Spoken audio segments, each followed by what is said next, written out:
বিসমিল্লাহির রহমানির রহিম। প্রিয় দেশবাসী, শিশু, কিশোর কিশোরী, তরুণ তরুণী, ছাত্রছাত্রী, বয়স্ক, বৃদ্ধ, নারী পুরুষ সবাইকে আমার সালাম জানাচ্ছি। আসসালামু আলাইকুম।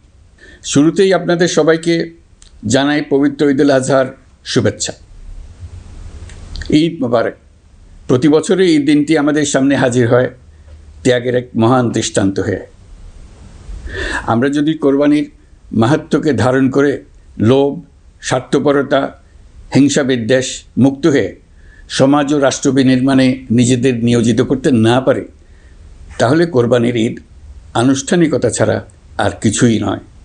আসুন এবছর কোরবানিকে সুন্দর, ত্যাগের মহিমায় মহিমান্বিত করে গরিব বান্ধব করে তোলে। প্রিয় দেশবাসী, কোরবানির পশুর চামড়া থেকে অর্জিত আয়ে আমার আপনার দরিদ্র আত্মীয় পরিজন, প্রান্তিক জনগোষ্ঠী ও দেশের লক্ষ লক্ষ মাদ্রাসা শিক্ষার্থী উপকৃত হয়।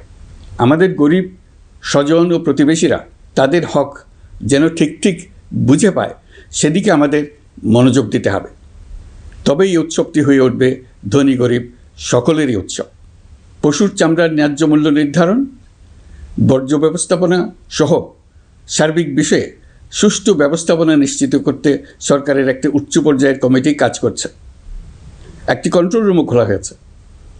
কোরবানির চামড়া সংক্রান্ত যে কোনো সমস্যা, অভিযোগ ও পরামর্শ এই হটলাইনের নম্বরে ফোন করে নেওয়া যাবে।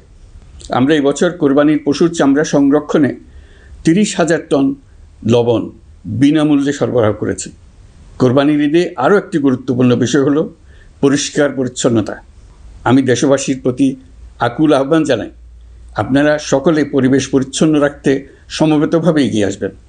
বিশেষ করে তরুণ তরুণীদেরকে এই বিষয়ে দৃষ্টি আকর্ষণ করছি।